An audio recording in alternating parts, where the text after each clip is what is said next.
Good morning girls. मैं doctor Navita Srivastava, सह आचार्य गृह विज्ञान। गर्ल्स, अपन पिछली क्लास में जीवन बीमा के बारे में ही पढ़ रहे थे। आज इसी को बढ़ाते हुए मैं आज आपको बताऊंगी जीवन बीमा के प्रकार। अगर हम जीवन बीमा कराते हैं तो किस आधार पर हम जीवन बीमा कराएं। तो इसके विभिन्न प्रकार होते हैं और विभिन्न योजनाएं होती हैं जिसके आधार पर हम करते हैं। सबसे पहला है आजीवन बीमा योजना। इस योजना में बीमा धारक जीवन भर के लिए जीवन बीमा कराता है। इसका मुख्य उद्देश्य क्या होता है? बीमा धारक की मृत्यु के पश्चात उसके परिवार को आर्थिक संरक्षण एवं सहायता देना। बीमा धारक को जीवन पर्यंत बीमा की निर्धारित किश्तें जमा कराना पड़ता है। बीमा धारक की मृत्यु हो जाने के बाद बीमा की राशि उसके द्वारा नामांकित व्यक्ति अथवा उसके उत्तराधिकारी आश्रित को दे दी जाती है। इस प्रकार के बीमा योजना में बीमा धारक को जीते जी स्वयं कोई लाभ नहीं होता। इसी कारण इस प्रकार के जीवन बीमा का प्रचलन बहुत ही कम है। इसमें प्रीमियम की दर सबसे कम होती है। यह बीमा उन लोगों के लिए फ़ायदेमंद है जो संपत्ति कर चुकाने हेतु धन अपने वारिसों के खाते छोड़ना चाहते हैं। फिर है बंदोबस्ती बीमा। यह योजना सर्वाधिक प्रचलित एवं लोकप्रिय है क्योंकि इस योजना में दोहरा लाभ होता है।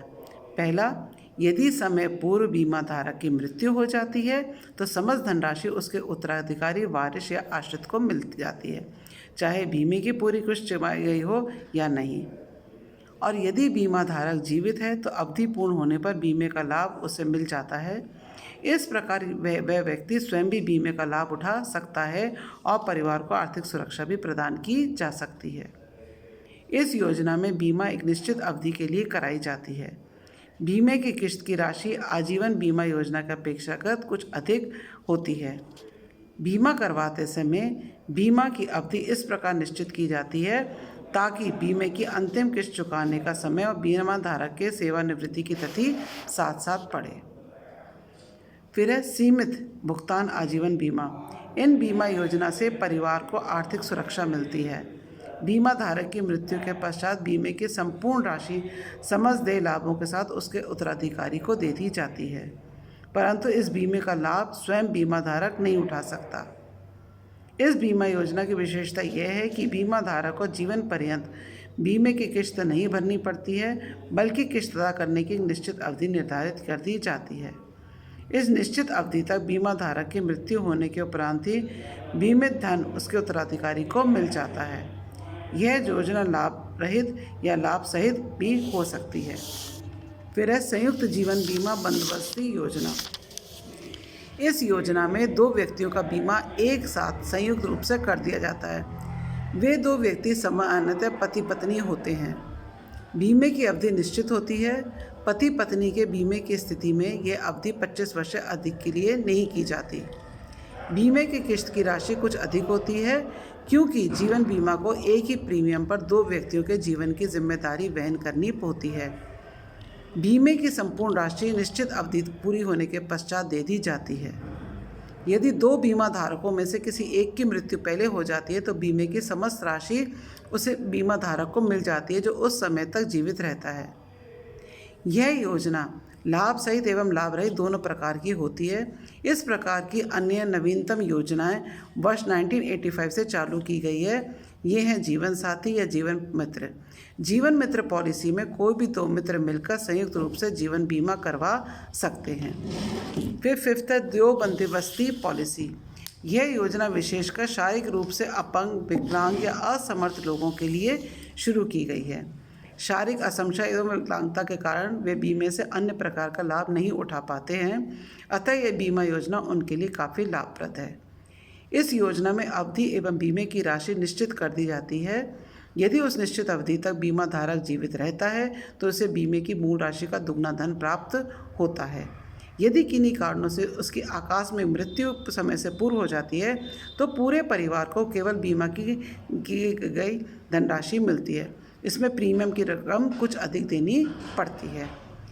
फिर है निश्चित अवधि जैसे विवाह आग्रह आदि के लिए बंदोबस्ती पॉलिसी या शिक्षाप्रद पॉलिसी। यह योजना बच्चों की शिक्षा एवं विवाह के उद्देश्य से चलाई गई है। बालकों को आर्थिक सुरक्षा प्रदान करने की दृष्टि से यह योजना अति उत्तम है क्योंकि दुर्भाग्यवश बीमादार की मृत्यु असमयी हो जाती है तो बाकी किस्तें जमा नहीं करानी पड़ती हैं। समय अवधि के अंत में पूरा धन निश्चित कार्य हेतु विवाह या शिक्षा जो भी कुछ हो उसमें से बालकों को मिल जाता है। और यदि बालक की असमय मृत्यु हो जाती है तो समस्त प्रीमियम की राशि बीमेदार को लौटा दी जाती है। बालकों की शादी, विवाह एवं शिक्षा दीक्षा पर अधिक धन व्यय होता है।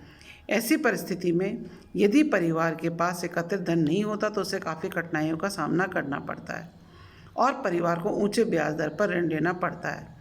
अतः परिवार कर्ज के बोझ तले दब जाता है। इन्हीं समस्याओं से छुटकारा पाने के लिए योजना चलाई गई है। इस बीमा योजना में वार्षिक प्रीमियम दिया जाता है। बीमे की अवधि निश्चित की जाती है। अवधि पूरा होने पर बीमे की संपूर्ण राशि बच्चों के विवाह शिक्षा के अवसर पर दे दी जाती है। शिक्षा हेतु 5 वर्षों तक 10 छमाही किश्तों में धन का भुगतान किया जाता है। तब विवाह के अवसर पर एकमुश्त धनराशि दे दी जाती है। फिर है बच्चों तथा प्रौढ़ों के लिए विशुद्ध बंदोबस्ती पॉलिसी। यह बीमा योजना उन लोगों के लिए लाभप्रद है जो डॉक्टरी जांच नहीं करवाते हैं अथवा जिन्हें स्वास्थ्य के कारण अन्य बीमा योजना का लाभ नहीं मिल पाता। वैसे लोगों के लिए बीमा एक निश्चित अवधि के लिए किया जाता है। समय अवधि पूर्ण होने तक यदि बीमा धारक जीवित रहता है तो बीमे की समस्त राशि में देय लाभ के उसे दे दी जाती है।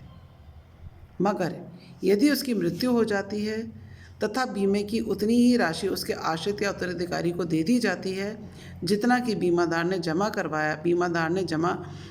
करवाया है, और यदि बीमारी के कारण अथवा अन्य कारणों से, चाहे कोई दुर्घटना को छोड़कर, मतलब इसमें जो बीमारी ली गई है दुर्घटना नहीं ली गई है, बीमा धारक की मृत्यु बीमा कराए जाने के 2 वर्ष के भीतर ही हो जाती है तो ऐसी स्थिति में बीमादार द्वारा जमा राशि में से कुछ राशि काटकर नामांकित सदस्यों को दे दी जाती है। ये पॉलिसी लाभ रहित होती है। अब आगे मैं तुम्हें नेक्स्ट वीडियो में पढ़ाऊँगी बहुउद्देशीय बीमा योजना।